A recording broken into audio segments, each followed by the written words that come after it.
Hello class 8th. So this is now I'm going to discuss the second chapter from your history book, from trade to territory. See, the last powerful Mughal ruler was the Aurangzeb, and after his death in 1707, many Mughal governors, or you can say the Subedars and the big zamindars, began asserting their authority and establishing regional kingdoms. By the second half of the 18th century, a new power emerged on the political horizon, that is these are the British. Okay Mughal Aurangzeb जो थे वो Mughal last powerful Mughal emperor थे. उनकी death के बाद, जो कि 1707 में हुई, काफ़ी जो मुग़ल गवर्नर्स और बिग ज़मींदार थे, सूबेदार और ज़मींदार, उन्होंने ख़ुद को आज़ाद वो कर दिया, ऐलान कर दिया कि we are free now, we are not under any emperor.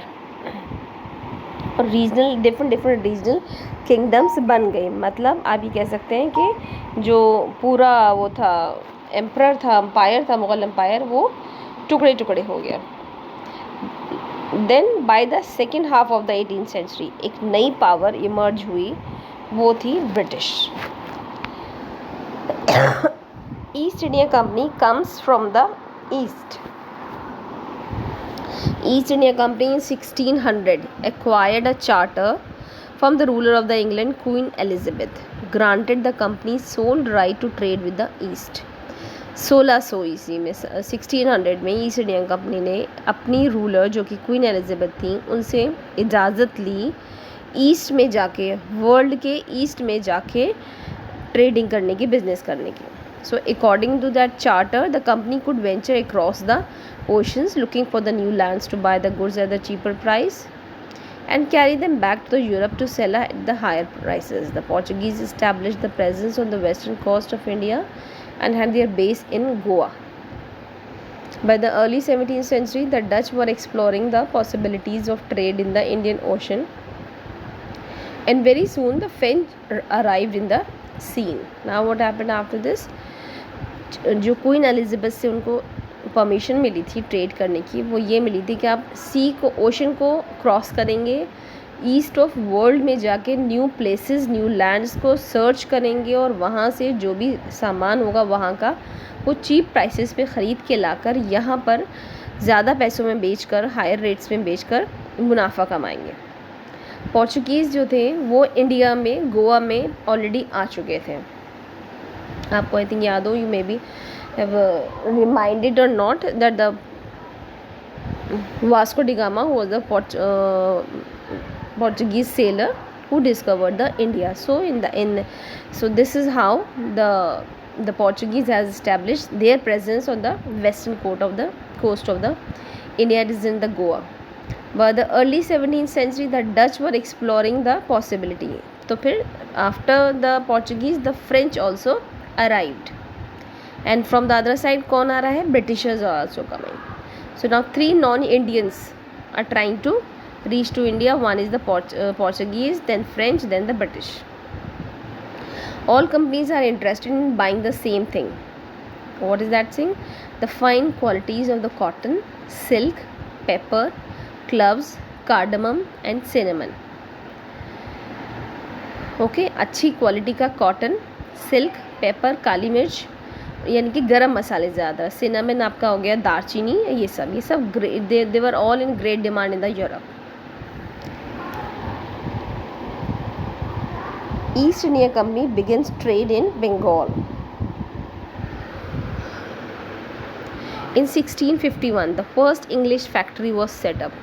It was the base from which companies trader known as factors operated. Okay, 1651 में इंग्लिश की फैक्ट्री सेटअप हुई. फैक्ट्री मतलब कोई चीज़ें प्रोडक्शन करने वाली फैक्ट्री नहीं, वो क्या था, एक बेस था जहाँ पे कंपनी के ट्रेडर्स रुकते थे, अपना सामान वहाँ से लाते थे, वो रखते थे. Means kind of a stay for them. It is known as the factory, and the people as a trader, those who are coming from the west, Europe से जो लोग आते थे, ये ब्रिटिश से, वो लोग कहलाते थे factors. So in the warehouse of the factory, goods for export were stored. The company by the 1696 built a fort around the settlement. The company continuously tried to press for more concession and manipulate existing privileges. Okay, now what happened? Now the British has started the way they are. Okay, the way they are. In 1696 they built a fort around the settlement. उन्होंने किलाबंदी करनी शुरू कर दी अपने settlement की तरह।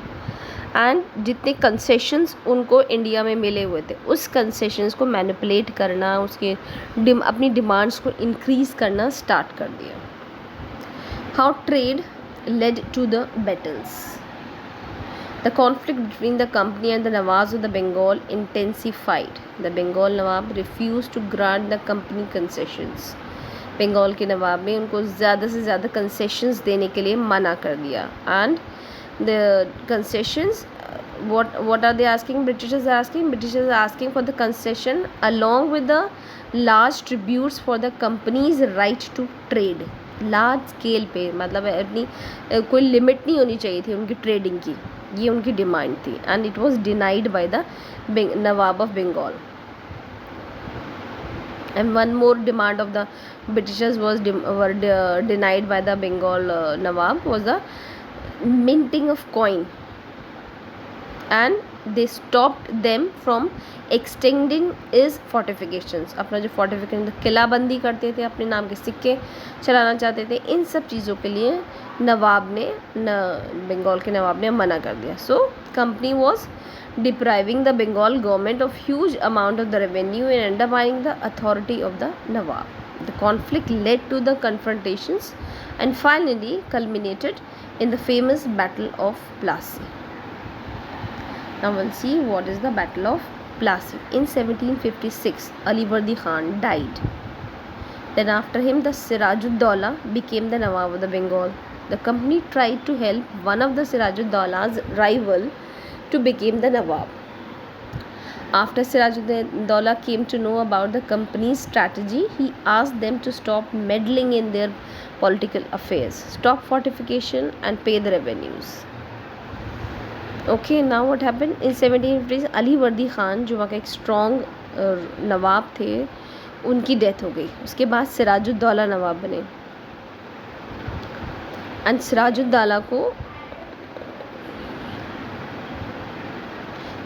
के दुश्मन को ब्रिटिशर्स ने हेल्प किया कि हम आपको नवाब बना देंगे, आप हमारी इस स्ट्रैटेजी में और इन चीज़ों में हमारी मदद करिए। ओके, जो सिराजुद्दौला थे वो भी ब्रिटिशर्स की डिमांड्स के अगेंस्ट थे। उन्होंने मना किया कि आप हमारे पॉलिटिकल अफेयर्स में इंटरफेयर ना करें, अपना फोर्टिफिकेशंस ना बढ़ाएं और हमें रेवेन्यूज़ दें। आप हमारे इस जगह पे आके पैसा कमा रहे हैं तो उसका आपको हमें टैक्स या रेवेन्यू देना पड़ेगा। In 1757, Robert Clive led the company's army against the Siraj-ud-Daulah at Plassey. The main reason for the defeat was the forces led by the Mir Jafar never fought the battle. Now what happened? इन्हीं सब reasons की वजह से battle of Plassey हुई 1757 में, जिसको lead करा Britishers की तरफ से 1757 ने। बंगाल की तरफ से सिराजुद्दौला थे। इस फाइट में सिराजुद्दौला हार गए। क्यों हार गए? क्योंकि मीर जाफ़र ने गद्दारी करी, क्योंकि ब्रिटिशर्स ने उनको लालच दिया था कि हम आपको यहाँ का नवाब बना देंगे, हम आपको यहाँ का नवाब बना देंगे, आप सिराजुद्दौला को हराने में और उसको मारने में हमारी मदद करिए। और यही हुआ इन बिटवीन द जिसे कहते हैं जंग, मैदान के जंग में मीर जाफ़र के लोगों ने, जो भी मीर जाफ़र के अंडर सिपाही थे, उन्होंने ब्रिटिशर्स के अगेंस्ट फाइट नहीं करी। And the Battle of Plassey became famous because it was the first major victory of the company won in India. The prime objective of the company was the expansion of trade. If it can be done without the conquest, through the help of the local rulers, then territories need not to be taken over directly. But very soon, company discovered that this was rather difficult. In 1765, Mughal emperor appointed the company as the Diwan of the provinces of Bengal. It allowed the company to use the vast revenue resources of Bengal. From the early 18th century, the company's trade with India had expanded. Goods from India had to be brought with gold and silver imported from the Britain. That's it for now, students. In my next explanation, I'll start with the heading: Company officials became nabobs.